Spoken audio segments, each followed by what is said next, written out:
Assalamualaikum warahmatullahi wabarakatuh. Perkenalkan, nama saya Ripa Melati dengan NIM 232100229, Program Studi Pendidikan Agama Islam semester 1. Baik, di sini saya akan menjelaskan mengenai Merdeka Belajar.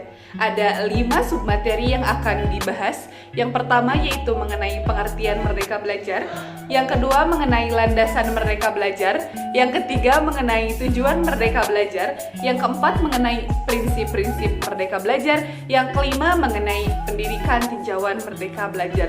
Baik, untuk yang pertama mengenai pengertian Merdeka Belajar. Merdeka menurut Kamus Besar Bahasa Indonesia artinya bebas dari belenggu secara aturan dan kekuasaan dari pihak tertentu, tidak bergantung kepada siapapun, namun independen. Dan belajar artinya proses perubahan yang signifikan dalam potensi perilaku sebagai hasil dari pengalaman atau pelatihan yang diasah dan diperkuat. Sedangkan Merdeka Belajar adalah sebuah program kebijakan yang digagas oleh Kementerian Pendidikan, yaitu Nadiem Anwar Makarim, sebagai upaya mewujudkan kemerdekaan dalam belajar dan pemulihan kualitas pendidikan di Indonesia. Baik, untuk yang kedua yaitu mengenai landasan Merdeka Belajar. Menurut pemikiran, landasan Merdeka Belajar terbagi menjadi 4. Yang pertama yaitu ada landasan filosofis. Landasan filosofis mengandung arti bahwa pendidikan senantiasa berhubungan dengan manusia. Dengan demikian, pendidikan senantiasa berintikan interaksi antar manusia dan objek yang dipelajari. Dalam interaksi tersebut, tentu saja ada tujuan dan sasaran yang harus dicapai. Ada materi yang diinteraksikan, ada proses, dan ada kegiatan evaluasi untuk mengetahui ketercapaian proses dan hasilnya. Yang kedua ada landasan psikologis.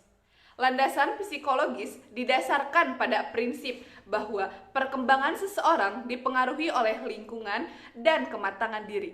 Kurikulum sebagai alat untuk mencapai tujuan dalam pendidikan.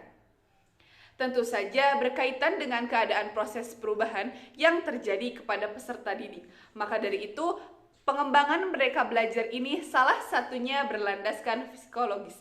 Yang ketiga yaitu landasan sosiologis. Landasan sosiologis Merdeka Belajar didasari bahwa pendidikan merupakan proses sosialisasi melalui interaksi sosial manusia menuju manusia yang berbudaya dan berjiwa sosial yang baik.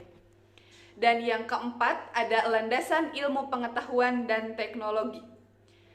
Ilmu pengetahuan dan teknologi adalah nilai-nilai yang bersumber pada logika ataupun pemikiran sebagai akibat dari kemajuan iptek yang pada hakikatnya dihasilkan dari sebuah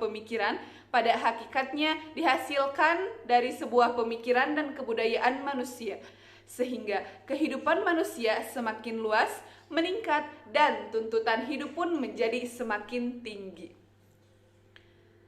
Adapun landasan hukum Merdeka Belajar yaitu terbagi menjadi 5. Yang pertama ada perubahan struktur kurikulum didasarkan pada Undang-Undang Dasar Republik Indonesia tahun 1945 pada alinea keempat yang tercantum tujuan nasional bangsa Indonesia, yaitu memajukan kesejahteraan umum dan mencerdaskan bangsa.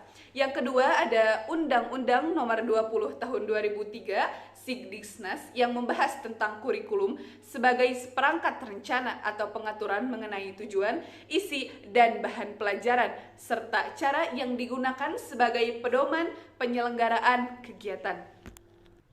Yang ketiga yaitu PP Nomor 57 Tahun 2002 tentang Standar Nasional Pendidikan yang disempurnakan secara terencana, terarah, dan berkelanjutan untuk meningkatkan mutu pendidikan sesuai dengan tuntutan perubahan lokal, nasional, dan global. Standar Nasional Pendidikan meliputi standar kompetensi lulusan, standar isi, standar proses, dan standar penilaian pendidikan. Yang keempat yaitu Undang-Undang Dasar Nomor 17 Tahun 2007 tentang Rencana Pembangunan Jangka Panjang Nasional atau disingkat menjadi RPJPN tahun 2005 sampai tahun 2025. RPJPN menjadi pedoman bahan pertimbangan bagi pemerintah dalam menyusun rencana pembangunan daerahnya masing-masing dalam rangka pencapaian sasaran pembangunan nasional. Yang kelima yaitu RPJMN tahun 2020 sampai dengan tahun 2025, yaitu Peraturan Presiden Nomor 18 Tahun 2020, yaitu Rancangan Pengembangan Jangka Menengah Nasional. Substansi isi program aksi dari RPJMN ini yaitu peningkatan layanan pendidikan. Yang ketiga yaitu tujuan Merdeka Belajar. Tujuan utama dari Merdeka Belajar adalah dapat menciptakan peserta didik yang memiliki jiwa merdeka, tidak lagi terkekang dengan adanya ketentuan dan peraturan dalam pembelajaran yang mematikan potensi peserta didik, sehingga peserta didik dapat menemukan potensi serta kemampuan diri dengan cara masing-masing sesuai profil pelajar Pancasila.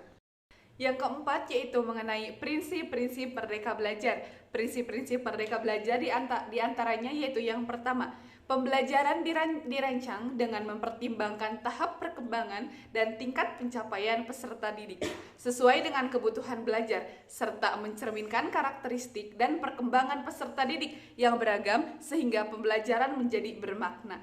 Yang kedua, pembelajaran dirancang dan dilaksanakan untuk membangun kapasitas untuk menjadi pembelajaran sepanjang hayat atau disebut juga dengan long life learning. Yang ketiga yaitu proses pembelajaran mendukung perkembangan kompetensi dan karakter peserta didik secara holistik. Yang keempat, sistem pembelajaran yang relevan yaitu pembelajaran yang dirancang sesuai dengan konteks lingkungan, budaya peserta didik dan melibatkan orang tua dan komunitas. Yang kelima yaitu pembelajaran berorientasi pada masa depan yang berkelanjutan. Yang selanjutnya yaitu pendidikan tinjauan Merdeka Belajar. Kurikulum Merdeka dapat diterapkan pada semua jenjang pendidikan, termasuk TK, SD, SMP, sampai SMA, bahkan perguruan tinggi. Arti sebuah pendidikan ditinjau dari Merdeka Belajar, yaitu pendidikan yang menyesuaikan proses pembelajaran dengan perkembangan zaman, budaya, kondisi, dan kapasitas peserta didik. Pendidikan yang ditinjau program Merdeka Belajar adalah pendidikan yang memiliki otoritas pengelolaan pendidikan, diwujudkan dalam bentuk memberikan fleksibilitas kepada sekolah dan pemerintah daerah dalam merencanakan, melaksanakan, dan mengevakuasi program-program pendidikan yang dilaksanakan di sekolah dengan mengacu pada prinsip-prinsip kebijakan Merdeka Belajar yang ditetapkan pemerintah pusat dalam usaha mencapai tujuan pendidikan nasional. Baik, sekian pemaparan materi yang dapat saya sampaikan. Terima kasih atas perhatiannya. Wabillahi taufiq wal hidayah. Wassalamualaikum warahmatullahi wabarakatuh.